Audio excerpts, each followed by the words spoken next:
बात करनी है कोहार्ट स्टडी की। और कोहार्ट स्टडी में भी ना मतलब आप लोगों को मैंने एक्सप्लेन तो लास्ट वीडियो में कर दिया था कि कोहार्ट स्टडी में आपने रिस्क फैक्टर से डिजीज की तरफ जाना होता है कि आप ये देखते हो कि कितने लोग हैं जो स्मोकिंग कर रहे हैं, अब उनमें से कितने लोगों को लंग कैंसर होगा, हमने इसमें ये फॉलो करना है। तो इसमें भी ना 2x2 टेबल ही बनाते हैं, लेकिन इसमें रिस्क फाइंड करने का ना फॉर्मूला थोड़ा डिफरेंट है। कोहार्ट स्टडी में आप रिस्क कैसे फाइंड करते हो? आप रिलेटिव रिस्क रेशियो फाइंड करते हो। रिलेटिव रिस्क रेशियो का क्या मतलब है? आप ये देखते हो कि जो लोग एक्सपोज थे, जो लोग रिस्क फैक्टर से एक्सपोज थे, उनमें कितनों को लंग कैंसर हुआ है। और कुछ ऐसे लोग भी हैं जिनको जो कि स्मोकिंग नहीं करते थे लेकिन उनको भी लंग कैंसर हो जाएगा। तो वो होता है कि इंसिडेंस क्या था नॉन एक्सपोज में। अब रिलेटिव रिस्क ना हमेशा आपको हार्ट में ही फाइंड कर सकते हो, केस कंट्रोल में नहीं कर सकते। क्यों?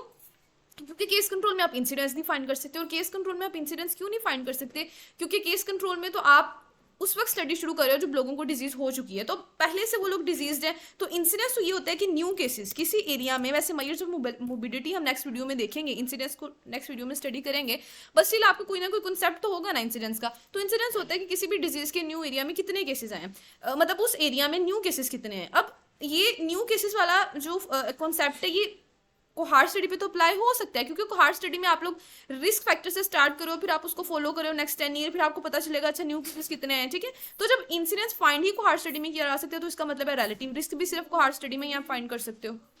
तो इसीलिए रिलेटिव रिस्क जो रेशियो है ये सिर्फ कोहार्ट स्टडी में फाइंड की जा सकती है। ठीक है, इस तरह से आपने इसको याद रखना है। और ऑड्स रेशियो जो है वो केस कंट्रोल में। अब इसमें भी अपने 2x2 टेबल बनाना है। रीड में इसको आपको नहीं करा रही क्योंकि मैं आपको सिर्फ कैलकुलेशंस करा रही हूँ। तो हम लोग यहाँ पर आ जाते हैं जहाँ पर उसने हमें 2x2 टेबल बनाने का कहा है। अब उसने कहा है कि हमने कोहार्ट स्टडी की, अब थोड़ी देर के लिए भूल जाए कि उसने हमें नहीं बताया कोहार्ट स्टडी, और हम खुद से गेस करने की कोशिश करते हैं कि ये कोहार्ट स्टडी है। किस तरह से? उसने कहा कि मैंने एसोसिएशन देखनी थी स्मोकिंग की और क्रोनरी हार्ट डिजीज की। ठीक है, और मैंने 300 स्मोकर्स लिए। इन 300 स्मोकर्स में से 84 को CHD यानी क्रोनरी हार्ट डिजीज हो गई। अब आप खुद इस चीज को देखें कि उसने पहले बताया कि आउट ऑफ 3000 स्मोकर्स, यानी उसने जो अपनी स्टडी है वो स्टार्ट उसने रिस्क फैक्टर से की है। अपनी स्टडी उसने उन लोगों से स्टार्ट नहीं की जो पेशेंट्स थे, उसने उन लोगों से स्टार्ट की जो स्मोकिंग कर रहे थे, जो स्मोकर्स थे। उनमें से 84 को डिजीज हो गई है। उसके बाद उसने कहा कि जो 5000 नॉन स्मोकर थे, मतलब उसने जब एक केस स्टडी करना होता है ना, कोई स्टडी करनी होती है, तो उसने कंट्रोल भी लेना होता है। कंट्रोल वो नॉर्मल लोग होते हैं जो स्मोकिंग नहीं कर रहे थे, उनमें से 87 को डिजीज हो गई। तो यहाँ से हमें समझ आ गया कि वो स्मोकिंग से डिजीज की तरफ जा रहा है। तो ये कोहार्ट स्टडी है। अब इसका हमने बनाना है 2x2 टेबल। और 2x2 टेबल बनाने की वो वाली चीज तो वैसी ही रहेगी जैसे मैंने आपको बताया था कि यहाँ पर आपको लिखने होते हैं डिजीज। तो डिजीज में हम यहाँ पे लिख लेते हैं क्रोनरी हार्ट डिजीज, जिन लोगों को हो रही है। ठीक है, उसके बाद क्रोनरी हार्ट डिजीज और यहाँ पर होंगे जो कि नॉन डिजीज है, यानी जो नॉर्मल लोग हैं, नॉन डिजीज।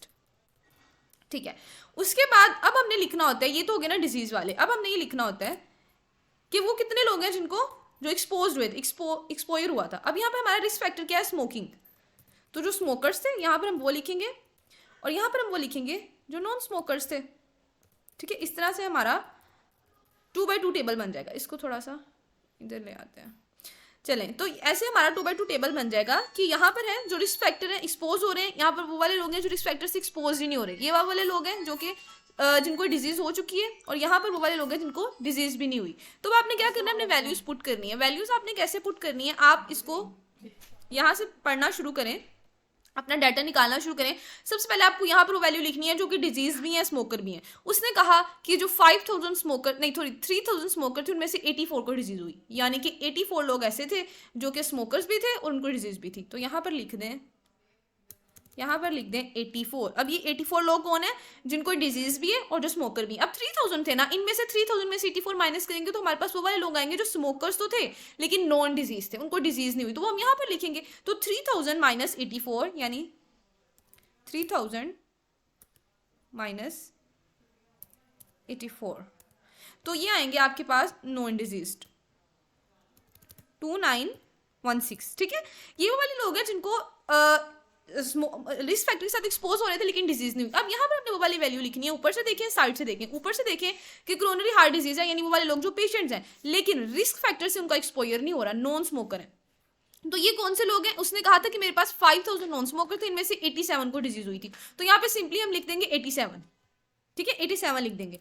उसके बाद हमने यहाँ पर वो वाले लोग लिखने हैं जिनको डिजीज नहीं हुई और वो नॉन स्मोकर थे, मतलब स्मोकिंग भी नहीं कर रहे थे, डिजीज भी नहीं हुई। तो हम क्या करेंगे? 5000 में से 87 को माइनस कर देंगे, तो हमारे पास आ जाएंगे वो वाले लोग जिनको ना तो डिजीज हुई है और ना वो स्मोकर थे। ठीक है, तो 5000 माइनस 87। ठीक है, तो आपके पास आएंगे 4913। 4913, ठीक है, ये हमने अपना बना लिया। इसके बाद ना एक और यहाँ पे कॉलम बनाना होता है, उसमें a प्लस बी और c प्लस डी करके लिखना होता है, वो आप लोग कर लेना, लेकिन क्योंकि अभी कैलकुलेशंस के लिए उसकी जरूरत नहीं है तो वो मैं कॉलम ऐड नहीं करी। ये हमारा 2x2 टेबल बन गया। अब हमने फाइंड करना है रिलेटिव रिस्क। मैंने कहा था कि इसमें रिलेटिव रिस्क फाइंड किया जा सकता है बिकॉज इसमें हमें इंसिडेंस मिल जाता है। तो जाहिर बात है पहले आपको इंसिडेंस पता होगा फिर आप रिलेटिव रिस्क फाइंड करोगे ना, क्योंकि रिलेटिव रिस्क रेशियो का फार्मूला क्या है कि इंसिडेंस बताओ among exposed, incidence among exposed, यही फार्मूला था ना, इंसिडेंस अमंग एक्सपोज्ड, और इसको डिवाइड करो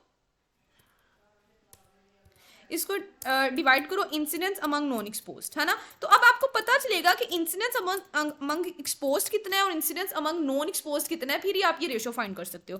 तो इंसिडेंस अमंग एक्सपोज्ड हम कैसे फाइंड कर सकते हैं, पहले हम यहाँ पर अपनी इनको नाम देते हैं। ये था ए, ठीक है, और ये आपके पास होता है बी।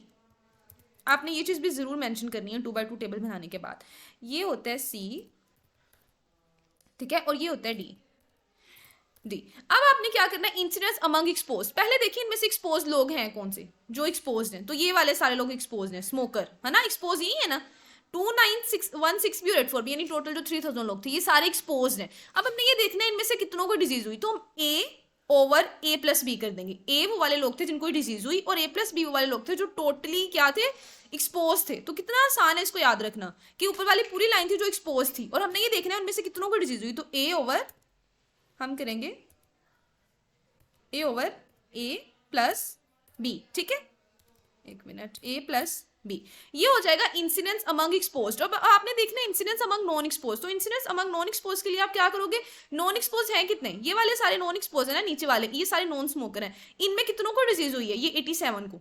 तो इंसिडेंस अमंग नॉन एक्सपोज यानी सी ओवर सी प्लस डी, तो ये ए ओवर ए प्लस बी था, एक मिनट, ये ए ओवर ए प्लस बी था, तो इंसिडेंस अमंग नॉन एक्सपोज कैसे आएगा, सी ओवर सी प्लस डी, ठीक है। सिंपली आपके पास ए ओवर ए प्लस बी, सी ओवर सी प्लस डी। अब आपने क्या करना है, इनको कैलकुलेट कर लेना, उसके बाद जो आंसर आएगा ए ओवर ए प्लस बी का, यानी इंसिडेंस अमंग एक्सपोज, उसको यहाँ रखना है, दूसरे को नीचे रखना है, इन दोनों को डिवाइड कर देना है, तो ये आपके पास हो जाएगी रेशो, ठीक है। अब वापस चलते हैं उधर ही रिलेटिव रिस्क पे, ऊपर था रिलेटिव रिस्क, ये देखें, ठीक है, इस तरह से हमारे पास आ जाएगा incidence among expose, incidence among non expose. अब आपके पास जो आंसर आता है ना रेशो को सोल्व करने के बाद आपके पास जो आंसर आएगा उससे आपको पता चल जाएगा कि कितना रिस्क है उन लोगों में जो लोग एक्सपोज हो चुके हैं, उनमें कितना रिस्क है डिजीज का, ठीक है। उसके अलावा आप एट्रीब्यूटेबल रिस्क भी फाइंड कर सकते हैं, लेकिन वैसे जब सिनेरियो पेपर में पूछा जाता है ना वो रिस्क फाइंड करने का कहते हैं, तो कोहार्ट स्टडी में हमेशा रिलेटिव रिस्क ही फाइंड करते हैं।